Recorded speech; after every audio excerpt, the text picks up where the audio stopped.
city airport there. Now, a deaf woman who was unable to communicate with paramedics after her husband died has described her traumatic ordeal. Elizabeth Corbett now wants ambulance crews to learn basic sign language to prevent something similar from happening to another family. Emma Snow reports. Elizabeth and David were both born without hearing. David attended the Royal School for the Deaf, Derby, and was Toyota's first deaf employee 30 years ago. Their two children, 11-year-old Jacob and 9-year-old Amelia, are both hearing. Elizabeth was working at the Royal School for the Deaf, Derby, when her son video called her. In just a normal day in June, their family life changed forever. So my son was saying, Mummy, I'm not sure if Daddy's joking. And I said, what do you mean? I said, what do you mean Daddy's joking? He said, well, Daddy was talking to me and then he just collapsed. He's gone blue.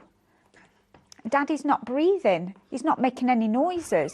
A colleague then drove Elizabeth home, where she was met by paramedics and air ambulance staff, along with her two children crying on their driveway.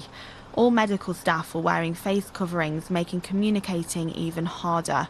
On top of that, Elizabeth wasn't allowed into the house. I said, look, I'm deaf, and my son was trying his best, bless him, to communicate and saying, look, you need to take your mask down. They were being really kind and trying their best, you know, to communicate, but it was so difficult.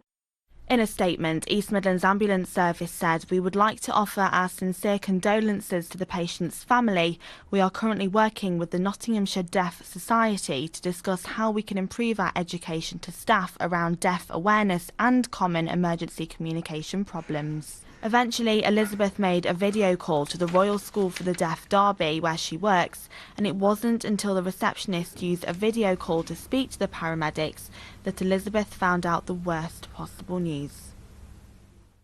They told me that David had died and that, you know, they'd tried to save his life and it had been half an hour, but, you know, they said the children were fantastic because they'd had to do CPR until the ambulance had arrived. So they let me into the house and I sat on the floor and my husband was lying there dead, and then the police came in and I was like, the police started throwing all these questions at me and I had no idea what was going on. I was in complete shock, no interpreter. Now, Elizabeth wants all emergency service workers to have sign language training and a computer tablet so they can connect to a qualified British Sign Language interpreter instantly. It's something the school is supporting too. Every paramedic, every emergency service could have basic deaf awareness. And secondly, in terms of BSO, yes, I think there's some basics that they could learn. I think there'd be some important signs that would be specific to their service that they could certainly be encouraged to learn. I can't fault the paramedics. You know, they tried their best, they really did. It was a really difficult situation for them, really difficult for us. It wasn't fair on anybody. A post-mortem revealed that David had a blood clot which caused a fatal heart attack. Now, Elizabeth is fundraising for a new minibus at the school in David's memory.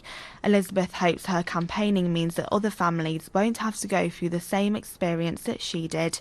Emma Snow, BBC.